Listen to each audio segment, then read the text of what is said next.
నమస్కారం బాలగారు. నమస్తే. సార్, ఇప్పటి వరకు అంటే మనం ఏదైతే చర్చించుకున్నామో లావణ్య, రాజ్ తరుణ్, మాల్వి మల్హోత్రా పోయి ఇదంతా ఇప్పుడు పొలిటికల్ సైడ్ అయిపోయింది. మొత్తం కార్నర్ అయిపోయింది. ఇప్పుడు సంచలనం సృష్టిస్తున్న విషయం ఏంటి అంటే దువ్వాడ శ్రీనివాస్ గారు, వాణి గారు అండ్ మాధురి గారు. సో ఇందులో ఉన్న ట్విస్ట్ ఏంటి అంటే సహజీవనం పెళ్ళయిన తర్వాత చేస్తున్నారు. ఇందులో ఎంతవరకు కరెక్ట్ ఉంది? దీన్ని ప్రజలు ఏ విధంగా రిసీవ్ చేసుకుంటారంటారు? ఏవండి ఇప్పుడు సహజీవనం అని కావచ్చు, లేకపోతే మ్యారేజ్ లైఫ్ కావచ్చు, ప్రజల కోసం చేసుకునేదైతే కాదు. ఫస్ట్ అవును. పాయింట్ మనం గుర్తించాలి. ఉమ్, ఇద్దరు వ్యక్తులకి సంబంధించిన ప్రైవేట్ లైఫ్. ఉమ్, ఇప్పుడు మీరు లావణ్య రాస్తారని కావచ్చు, మాల్వి మల్హోత్రాది కావచ్చు, లేకపోతే ఇప్పుడు దువ్వాడ శ్రీనివాస్ గారిది కావచ్చు, వాళ్ళ వైఫ్ ది కావచ్చు.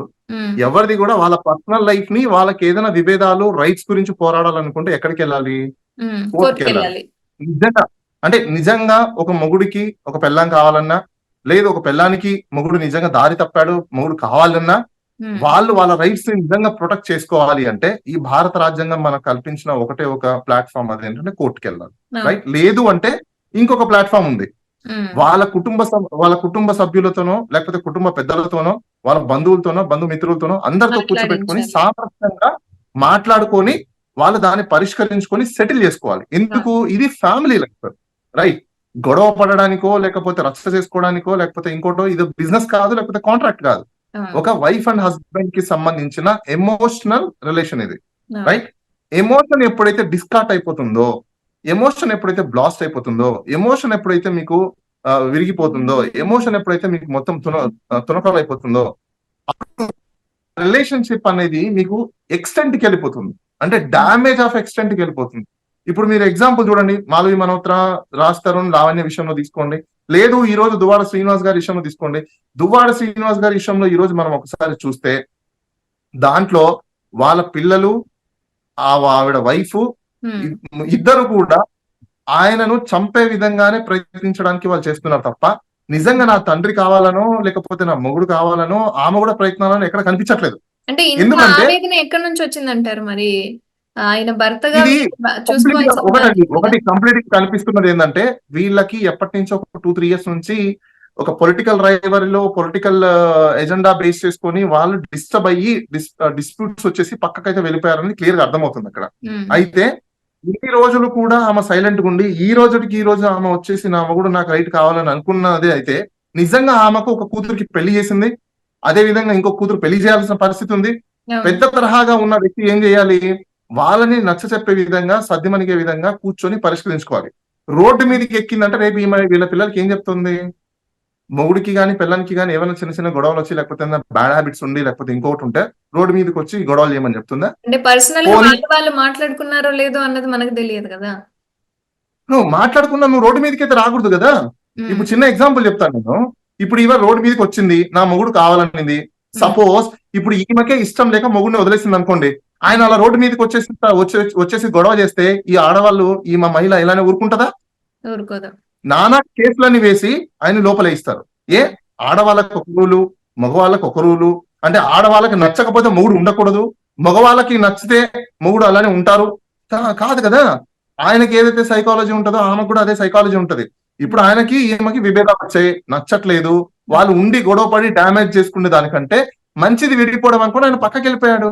మీకు నిజంగా అంత కావాలనుకున్నప్పుడు మీ హస్బెండ్ కి ఏం కావాలనేది ప్రేమను, లేకపోతే అభిమానాన్ని, లేకపోతే ఆప్యాయతను మీకు ఆయనకి కావాల్సిన విధంగా మీరు ఆయనని మాట్లాడుకొని చేసుకోవాలి కదా. నువ్వు బెదిరించేసి నువ్వు వస్తావా లేదా, నువ్వు బయటికి రా చూసుకుందాం అని ఏం చూస్తావు? ఏం చూస్తుందమ్మా బయటకు వస్తే? చంపేసిద్దా? అంటే దాని అర్థం అదే కదా. ఆయన అనేది అదే కదా. ఇప్పుడు దువ్వాడ శ్రీనివాస్ నన్ను చంపడానికి ప్రయత్నించడమే ఇది, నన్ను చంపడం కోసమే వాళ్ళు వచ్చారు.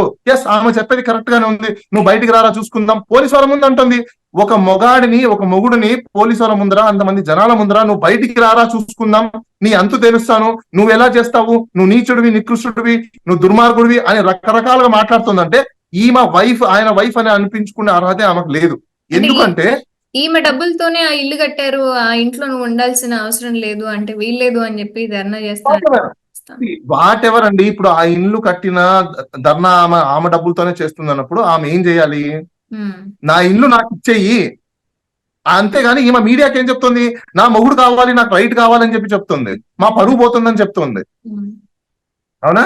ఇంకా సెకండ్ పాయింట్ ఏంటి అంటే మాధవి అనే ఆమెతో వీళ్ళిద్దరూ అండ్ దువ్వాడ శ్రీనివాస్ గారు మాధవి వీళ్ళిద్దరూ సహజీవనం ఉంటున్నారని చెప్పి రీసెంట్ గా ఆమె చెప్పిన ప్రెస్ మీట్ లో కూడా ఆ, ఏం మాట్లాడుతున్నారు, ప్రజలకు ఏం చెప్పాలి అనుకుంటున్నారు అన్నది మాత్రం నాకు అసలు అర్థం కాలేదు. మేడం నేను ప్రజలకి ఏం తెలియని అమాయకులు ఉన్నారా? ఉమ్, America style, UK style, Australia style కావాలని కోరుకుంటున్నారు. ఒక పెళ్లి చేసుకున్న తర్వాత మొగుడు కానీ పెళ్ళం కానీ నచ్చకపోతే విడిపోతున్నారు. విడిపోయిన తర్వాత సుప్రీం కోర్టే చెప్తుందండి, మీ మ్యారేజ్ ఎక్కడైనా బ్రోకెన్ అయితే, ఉమ్, డ్యామేజ్ అయితే, ఇర్రివకబుల్ అయితే మీరు విడిపోండి. ఉమ్, సో కొంతమంది లీగల్ గా అప్లై చేసుకోవడానికి టైం పడుతుంది. వినండి, లీగల్ గా అప్లై చేసుకోవడానికి టైం పడుతుంది. ఆ టైం పడుతుందని చెప్పేసి వీళ్ళ జీవితాన్ని నాశనం చేసుకుంటూ కూర్చోరు కదా ఎవరు కూడా. ఉమ్. ఆ డైవర్స్ వచ్చేంత వరకు 10 ఏళ్ళు పట్టొచ్చు, 5 ఏళ్ళు పట్టొచ్చు. అంటే 5 సంవత్సరాలు వాళ్ళ లైఫ్ మొత్తం పోయినట్టేనా? ఎవరు తీసుకొచ్చిస్తారు? ఆ మెంటల్ అంటే కండిషన్స్ అని ఎవరిస్తారు? అంటే నా వాళ్ళ కంపానియన్షిప్ వద్దా, వాళ్ళకి తోడొద్దా? నా డౌట్ అయితే ఏంటంటే మ్యారేజ్ చేసుకోవడం తప్పు. వినండి, మ్యారేజ్ చేసుకోవడం తప్పు, కానీ కలిసి ఉండడంలో తప్పు అనేది ఎక్కడ లేదు. రాజ్యాంగంలో ఏ వ్యక్తి ఏ వ్యక్తితో కలిసి ఉండకూడదని లేదే. ఏ వ్యక్తులు ఏ వ్యక్తితో అయినా కూడా ఒక ఇంట్లో ఉండొచ్చు, తప్పేం లేదు. కానీ వాళ్ళు పెళ్లి చేసుకోకూడదు. వాళ్ళు క్లియర్ గా ఉన్నారు, అవును మేము కలిసి ఉంటున్నాము, మాకు విడాకులు రాలేదు, వచ్చిన తర్వాత మేము పెళ్లి చేసుకుంటామని క్లియర్ గా చెప్తున్నారు. ఏం ప్రజలకు తెలీదా? ఈ మీడియా జర్నలిస్టులకు తెలీదా? బుద్ధి బుర్రలు లేవా వీళ్ళకి? క్వశ్చన్లు కొంతమంది అడుగుతున్నా చూస్తున్నాను, ఏం వాళ్ళకి తెలీదా? ఒక ఆడ మగ కలిసి ఉంటే ఇంటర్ కోర్స్ ఉండాలని రూల్ ఏం లేదు. వాళ్ళకు అండర్స్టాండింగ్ ఉండొచ్చు. చాలా మంది ఏ ఏజ్ లో అయినా ప్రేమకు ఎప్పుడు కూడా ఏజ్ ఫ్యాక్టర్ అనేది లేదండి. 90 సంవత్సరాల్లో కూడా ప్రేమ పుట్టే అవకాశాలు ఉంటాయి. ఎందుకంటే ఇప్పుడు ఆ భార్య సరిగ్గా చూసుకున్నప్పుడు, ప్రేమను సరిగ్గా ఇవ్వనప్పుడు, మొగుడికి సరిగ్గా రెస్పెక్ట్ ఇవ్వనప్పుడు ఆ మొగుడు పడుతూ అక్కడే భిక్షగాళ్ళగా పడి ఉంటాడా? ఇదే పరిస్థితి ఒక భార్యకు వస్తే భార్య ఊరుకుంటుందా? ఇప్పుడు సపోజ్ ఈమెకే వాళ్ళ హస్బెండ్ ఒకవేళ నచ్చకపోయింటే ఈమె వదిలేకుండా ఉంటుందా? చెప్పండి మీరే. వదిలేస్తుంది. దెన్ అంటే ఆమెకైతే ఒక రైటు, దువ్వాడ శ్రీనివాస్ గారికి అయితే ఒక రైటు. నో, దువ్వాడ శ్రీనివాస్ గారు మీడియా ముందుకు వచ్చి క్లియర్ కట్ గా చెప్తున్నాడు, ఆయన నా వైఫ్ నాకు టార్చర్ పెట్టింది. ఎస్, డెఫినెట్ గా టార్చర్ పెట్టే ఉంటుంది. ఈ రోజు ఆమె సైకలాజికల్ ఆస్పెక్ట్స్ మనం చూస్తుంటే, ఆమె సైకలాజికల్ లెవెల్ చూస్తుంటే, ఈ రోజు రోడ్డు మీదకి వచ్చి ఆమె చేసే గొడవలు చూస్తుంటే, ఇంట్లో ఆయనని ఎంత టార్చర్ పెట్టింటుందో మనం అర్థం చేసుకోవచ్చు. ఇంట్లో ఏ విధమైన నరకాన్ని ఆయనకు చూపించుంటుందో అర్థం చేసుకోవచ్చు. ఒక మొగాడు ఆడదాన్ని వదిలేసి ఇంకొక ఆడదాని దగ్గరికి వెళ్ళి ఆమె నాకు ఈమెతో లైఫ్ వద్దు, ఇంకొకరితో నాకు లైఫ్ కావాలి అని అంటున్నాడంటే, ఆ ఆడది తన యొక్క స్టేటస్ ని, క్యారెక్టరిస్టిక్స్ ని ఏ విధంగా చెక్ చేసుకోవాలంటే, అసలు నేనేంటి, నా పరిస్థితి ఏంటి, ఎందుకు నా మొగుడు నన్ను వదిలేసి వెళ్ళాడు, ఎక్కడెక్కడ నా తప్పులు జరిగాయి, దాన్ని నేను ఏ విధంగా రెక్టిఫై చేసుకుని నా మొగుడిని వెనక్కి తెచ్చుకోవాలి అని ఆలోచించాలి తప్ప, నాకు రైట్ ఉందని చెప్పేసి అని రోడ్డు మీదకి పడి నిన్ను లాగుతాను, నిన్ను కొడతాను, నీ పరువు తీస్తానంటే అయిపోయింది అక్కడే. నువ్వు పరువు తీసిన తర్వాత నువ్వు వైఫ్ ఎందుకు అవుతావు? ఒక హస్బెండ్ పరువు తీసాక నువ్వు వైఫ్ ఎందుకు అవుతావు? There is matter. ఇంకా దట్ గ్రౌండ్ ఇట్.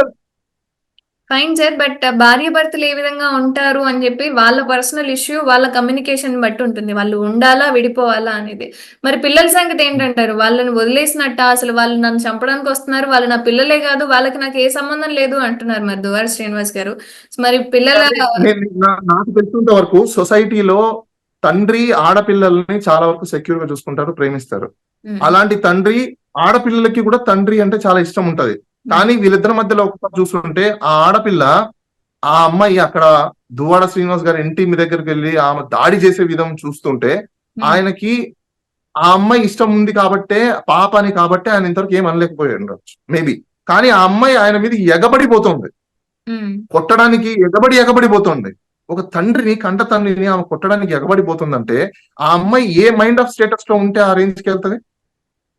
ఇంకా అలాంటప్పుడు ఆ తండ్రి నా కూతురు అని చెప్పి ఎలా యాక్సెప్ట్ చేస్తాడు? ఆయన కూడా ఒక తండ్రి వస్తున్నాడు కదండి డైరెక్ట్ గా. కర్రలు ఎప్పుడు వచ్చాడు ఆయన? మీరు వీడియో చూడండి ఒకసారి. వీళ్ళు దౌర్జన్య అంటే వాళ్ళు గేట్లు పగలగొట్టుకొని ఆఖరికి గేట్లు మొత్తం తునగొట్టేసి బ్లేడ్స్ తీసుకొని గేట్లను మొత్తం కోసేసి అంత లోపలికి జొరబడి చేస్తే అంటే మనిషి చూస్తూ ఊరుకుంటారా? ఇంకా అంటే వాళ్ళు కొట్టేసిన తర్వాత మొత్తం ఆయన దెబ్బలన్నీ తినేసి అప్పుడుగా అయ్యో నన్ను కొట్టారు చూడని చెప్పుకుంటారు. అంటే కాపాడుకోరా? సెల్ఫ్ డిఫెన్స్ ఉండదా? ఏం మొగుడు పిల్లలు గొడవలు జరగట్లేదా? ఎందుకు లేదు? ఎంతమంది పిల్లలు మొగుళ్ళని చంపేయలేదు? ఇప్పుడు ఆయన భయం ఆయనకుంది, ఎక్కడ చంపేస్తా అని చెప్పేసి అని. సో కాబట్టి ఆయన రక్షణ కలిపి నాకు వద్దో కుర్రో మరని మొత్తుకుంటున్నాడు కదా. ఇంతకంటే ఆయన ఏం చెప్తాడు? లీగల్ గా ఆయన ఏమేమి ఆర్థికంగా కావచ్చు, సపోర్ట్ గా కావచ్చు, అంటే ఒక తండ్రిగా ఆయన తీసుకోవాల్సిన బాధ్యతలు ఏం లేవంటారా? ఓకే, రాజ్యాంగం ప్రకారంగా మనమే తీసుకుందాము. రాజ్యాంగ ప్రకారంగా పిల్లలకు మినిమం చదువు చదివించాలి, వాళ్ళ కాళ్ళ మీద నడిపే విధంగా వాళ్ళని సపోర్ట్ చేయాలి. నిలబెట్టాలి. అవునా? ఇప్పుడు ఆ పిల్ల ఏజ్ ఎంత? ఏం చదువుకుంటుంది? తెలియదు చదువు సార్. అయితే చదువుకుంటుంది కదా. 20-25 సపోర్ట్ అంటే ఏం చేయాలండి? పెళ్లిళ్ళు చేసేటప్పుడు కోట్ల రూపాయలు కట్నం ఇవ్వాలి. అదేనా సపోర్ట్ కావాల్సింది? ఇప్పుడు వాళ్ళకి అదే కదా కావాలి. అంతేనా అంటే సపోర్ట్ అంటే మీరు అడిగేది? ఇంకా కట్నం అంటే ఇంకా లైఫ్ లో లీడ్ చేయడానికి కావచ్చు, లేదా ఏమి ఇవ్వాలి? అంటే వచ్చే సమస్యల వల్ల మీరు ఒక విషయం చెప్పండి. ఇప్పుడు తండ్రి వద్దనుకొని తండ్రి మీద ఆ మీద ఎగబడుతున్న ఆ పాపకి ఈ తండ్రి ఎలాంటి రైట్స్ ఇవ్వగలుగుతాడు? ఎలాంటి ప్రొటెక్షన్ ఇవ్వగలుగుతాడు? ఇవ్వగలుగుతాడా? మరి ఏం ఈ కావాలి సమాజంలో ఇప్పుడు ప్రయత్నం అంటారు? వాళ్ళు కంప్లీట్ గా అక్కడ పొలిటిసైజ్ అయిపోయిందండి. అక్కడ మీకు క్లియర్ గా అర్థమవుతుంది కదా. వాళ్ళు పొలిటిసైజ్ అయిపోయింది. వాళ్ళు ప్రెసెంట్ ఉన్న ఒక రాజకీయ పార్టీకి అండర్ సైల్ లో వెళ్ళిపోయేసి వాళ్ళకి ఏదో లబ్ధి కోరుతుంది కాబట్టే వాళ్ళు ఇవన్నీ చేస్తున్నారు. లేకపోతే ఆమె కూడా పొలిటీషియన్ కదా, ఇంత డ్రామా చేయాల్సిన అవసరం లేదు కదా. రేపు ఆమె సమాజానికి ఏం చెప్పాలనుకుంటుంది? ఒక లీడర్ అయింది ఆమె. అంటే ఆమె ఇంట్లో ఉన్న సమస్యని ఆమె తీసుకోలేకపోతే ఈమె లీడరా? ఈమె రేపు రాజకీయాలు చేస్తుందా వచ్చి? ఇలాంటి వాళ్ళ రాజకీయ ఫ్యామిలీలో ఉన్నారు. ఇది ఎంతవరకు హర్షించిన విషయం కాదు. ఒక వ్యక్తికి తన పర్సనల్ లైఫ్ ఉంటది. వాళ్ళిద్దరూ వద్దనుకున్నప్పుడు ఆయన సపరేట్ లైఫ్ ఆయన విడిపోయి వాళ్ళ ఇంట్లో ఉండనప్పుడు ఆయన ఎవరితోనే ఉంటాడో ఆయన ఇష్టం. అది ఇంట్లో వేరే ఇంట్లో ఇప్పుడు ఫ్రెండ్స్ ఉంటారండి చాలా వరకు.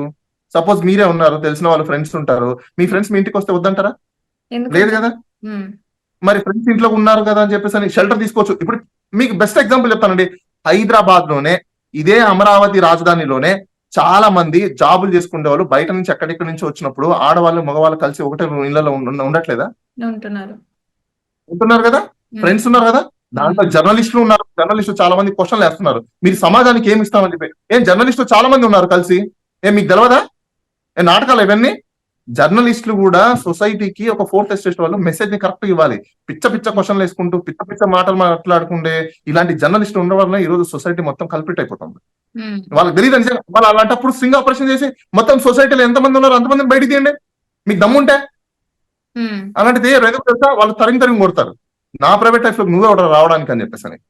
ఇక పొలిటీషియన్ కాబట్టి పొలిటిసైజ్ అయిపోయింది కాబట్టి పబ్లిక్ అయిపోయింది కాబట్టి వచ్చి కెమెరాలు పెట్టేస్తున్నారు. బాగుంది. నిజంగా చెప్పాలంటే రాజ్ మాలవి మల్హోత్రా అండ్ లావణ్య విషయంలో రాజ్ గాని అనుకుంటే అసలు ఈ మీడియా మీద మొత్తం అందరికి కేసులు పెట్టేసి లోపలేసింది వాళ్ళు తెలుసా. అతని ప్రైవేట్ లైఫ్ ని ఆ అమ్మాయి బయటకు వచ్చేసి చెప్పినప్పుడు ఆ అమ్మాయి పోయి కేసులు పెట్టుకోవాలంటే కవరేజ్ ఎలా చేస్తారండి అందరు కలిసి? అతని లైఫ్ ని అతని కెరీర్ ని ఎందుకు డ్యామేజ్ చేస్తారని నాకు అర్థం కాలేదు. అంటే ఇప్పుడు మీడియా దగ్గరికి వచ్చి చెప్పుకోవడం తప్పలేదు, నేను కాదనను. కానీ ఆ అమ్మాయి ఏం చెప్పుకునేది యాజ్ ఇట్ ఈస్ మెసేజ్ ని పాస్ చేయాలి. అంతేగాని రకరకాలుగా వీళ్ళ కథనాలు అన్ని చెప్పకూడదు కదా. అసలు వీళ్ళకేం రైట్ ఉంది? ఆర్టికల్ 19 మాకు ఉందనుకుంటే వాళ్ళకు కూడా ఉంటది. మరి మీ ఇంట్లో కూడా మీ ఛానల్ వాళ్ళ ఎండీలకు ఇంట్లోకి, వాళ్ళ కూతుర్ల ఇంట్లోకి, జర్నలిస్టుల ఇంట్లోకి, జర్నలిస్టుల ఇళ్లలో పిల్లల దగ్గరికి అందరి దగ్గరికి వెళ్తే ఒప్పుకుంటారా? ఎవరు ఒప్పుకోరు కదా. ప్రతి ఒక్కరికి కూడా కొన్ని రిస్ట్రైన్స్ అనేది పాటించాలి. మనం సెల్ఫ్ రిస్ట్రైన్ అనేది ఉండాలి. ఇప్పుడు అక్కడ ఆమె క్లియర్ గా కనిపిస్తుంది ఆమె ఏ విధంగా దాడి చేస్తుందని చెప్పేసి అని. పోలీసు వాళ్ళు అడ్డుకుంటూ కూడా ఆమె ఎగబడిపోతుంది. అదే ఒక మగాడు అలా ఎగబడి వస్తే ఊరుకుంటారా? ఈ రోజు మీడియాలో దబారం చేసేసి పడేసేవాళ్ళు. సమానమైన హక్కులు కావాలని కోరుకునేటప్పుడు సమానమైన రైట్స్ కూడా అలానే ఉంటాయి, రెస్పాన్సిబిలిటీస్ కూడా ఉంటాయి. రైట్స్ అండ్ రెస్పాన్సిబిలిటీస్ ఈక్వల్ గా ఉంటాయి. థాంక్స్ అండి. నమస్తే.